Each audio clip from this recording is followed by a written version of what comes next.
Evernote is based in Mountain View, California, and users of its software and web-based services can capture anything from their real and digital lives and save it in a way that makes it easily searchable and retrievable from almost any device at any time. From creating text and ink notes to snapshots of whiteboards and wine labels to clips of web pages, Phil Libin is the founder and CEO of Evernote, the ubiquitous cloud, mobile, and desktop productivity service. All right, well, Phil, thanks very much for joining us here at the Information Week Valley View desk. You should know that Fritz and I are big fans of Evernote. We're trying to maintain an objective eye here, but we use your software to actually organize all of our thoughts and our questions for the show. And it's like Rogaine. We're customers too. The collaborative. Maybe you're a customer, but I have no trouble with my hair, Fritz. We love the collaborative aspects of the show. We get to share tips on using Rogaine. It's amazing how you can just sort of email stuff back and forth. In fact, I've emailed a few unsavory photos into Fritz's Evernote and tried to get him in trouble with our HR department, but it hasn't worked so far. The question I really have is that Evernote is a great application, and I'll give you a few seconds to describe that.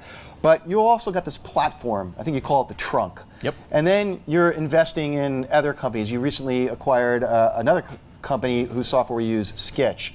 So if you're an observer of these different components, it's really hard to figure out who Evernote is and what you're doing. Wow, well, thank you so much. I actually see you guys both running Evernote now, which makes me even more terrified to be up here on camera with two people running a product that I'm sure is going to crash at any second. No. But it's awesome. Thank you so much. Yeah, Evernote we try to make a second brain for everyone. So we try to make an external brain because we figured no one is fully happy with their meat brain. Everyone wants to be smarter, have a better memory, be more productive. And that's what we do. It's a product that follows you around forever and helps you remember everything on every device, every computer, every phone, and so on. By every device, I mean one of the things that we like about it is I've got it on the iPad, got it on my desktop. It's on the web, so I can walk up to any web kiosk and access my Evernotes. Yep. BlackBerry, iPhone, Android. It's everywhere.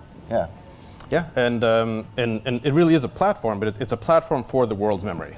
Our vision is basically to take all of your most important information, all of your most important personal information, work information, whatever, and make it smarter for your benefit. So do everything we can to it to make it more useful for you. So everything you put into Evernote is private by default. You can choose to share it and do things like that.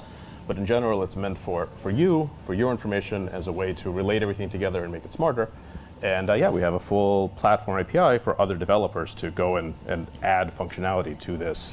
So some of the things I do with Evernote is I clip web pages, and it just takes the whole web page and drops it into a note that I can access offline, so I don't have to worry about being online. I can take notes at a meeting, and it records those and syncs them up everywhere. Pictures, I can do all kinds. When I look at something like Trunk, which is an API, so that other application developers can build apps that run on Evernote, what are the sorts of apps that somebody might integrate into Evernote to make Evernote more useful? Because actually, to be honest, I go look into the Trunk store, for lack of a better definition, and I can't really understand what it is I'm looking for when I go there.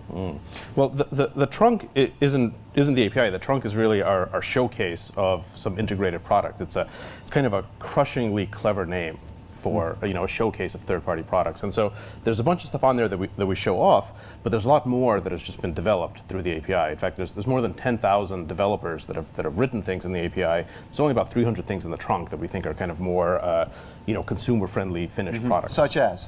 Well, the stuff that I use in the Trunk all the time is Penultimate, which is a great iPad app for taking handwritten notes and syncing them to Evernote.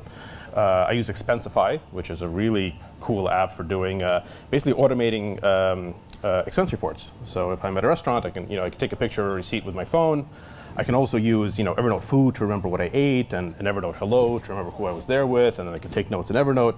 And all of those things are interrelated together, and then when I go and automatically submit my expense reports with Expensify, it does that, but it also, since it's all in Evernote, it knows who I was there with and what we talked about and where we were and what we ate and all of that kind of stuff. I think that's cool, is that you're talking about Evernote Food. So for example, you go out, you eat somewhere, you can keep that in your memory. I went to this restaurant and ate that, or you Yep. can use Evernote Food to submit it to this other thing that is your digital memory and helps you concentrate on other things other than memorizing. Because I know my brain is full. I have Right. no room for anything else to remember, so it's good to have something else helping me out. Yep.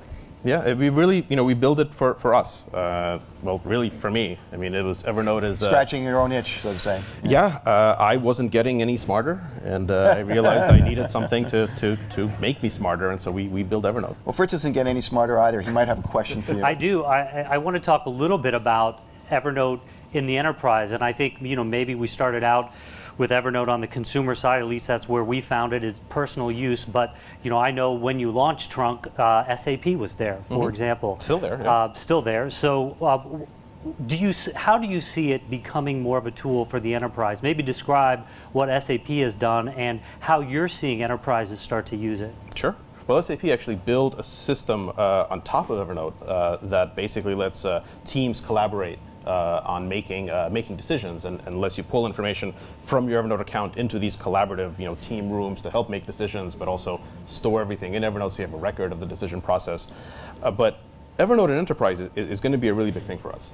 Basically, most of our users are professionals. So about 75% of our users say that they use Evernote at work and at home for both personal and professional things.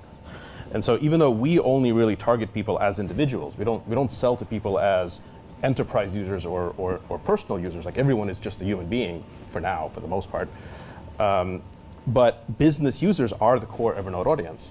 And so our goal is to make Evernote play well at work, to make it work really well with all of your other IT systems, so that people are already using it in the enterprise, but the next step is to make them be able to use it officially, make it a good citizen at work, integrated with all the other systems, integrated with your corporate IT policies and security policies. Well, one of the things that I think is kind of interesting about it is that it's free. Yep. But there is a premium version that you pay for, and I guess as it expands into more of a platform, more of a place where you can store web pages, memories, do expenses, collaborate, and things like that. Right. And maybe even as it enters the enterprise door more and more, how do you see Evernote? Well, what's the business model? Well, the business model it works really well. So it's a freemium model, which means Evernote is free. And many companies, when they have a freemium model, they emphasize the wrong part. They emphasize the emium part. And we really emphasize the free part. Like, the free version of Evernote is the main version, and we want people comfortable that they can use the free version forever, for the rest of their lives. And it's not a loss leader. It's not a bait and switch. It's full featured. But there is a professional version available that gives you some really cool new features, additional features for power users. And what we found is people really like to buy. What they hate is the feeling that they're being sold to. So we never sell. There's no one's job at Evernote is to make it look better than it really is, to convince you to pay for something. We put all of our effort into making the best possible free product. Our goal is to make users keep using it, to stay for the rest of their lives. And the longer you stay, the more you fall in love with it.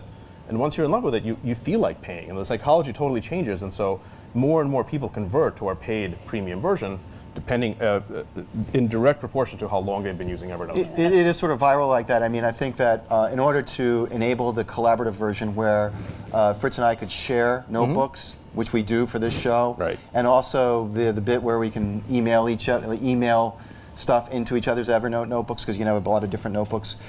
That's an interesting feature, but it does raise some concerns. So, for example, going back to the enterprise question, security. I would think that in an enterprise, we want to be able to lock it down so that Fritz can control permissions. Who gets to email stuff into his Evernote? Yep. Or into which notebooks? Or, I mean, would you give us your Evernote email? No. See? Yeah, well, you wouldn't want to give it to me after what I did to Fritz. Yeah, I just heard what you were doing there. So there are some further enterprise steps you can take. Yeah. Can we look forward to those? Absolutely, yeah. Our central focus is trust, right? Our whole business model is based on getting the trust of hundreds of millions of users, mostly professional users, kind of the modern knowledge worker, and earning that trust and keeping it forever. So all of the security practices have to be, the best possible security practices, but the privacy and security policies are, I think, even more important. So our fundamental business model doesn't depend on us doing anything clever with your data.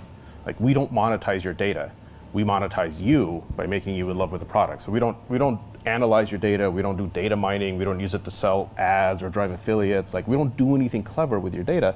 And that's probably the most important part of kind of keeping and earning that trust, especially in enterprise. Well, speaking of not selling, and this is our last question for you, you don't sell skits, you give it away for free. An amazingly powerful application for those of you who need something to take screenshots, annotate that stuff, send it around, drag it and drop. I mean, it's just an unbelievably powerful application. Thank you. How can you afford to give it away the way you do? Or is the other shoe going to drop at some point and I'm going to have to pay $30 or something for it? Well, the other shoe is definitely going to drop, but that other shoe is just Skitch is going to become so much more awesome.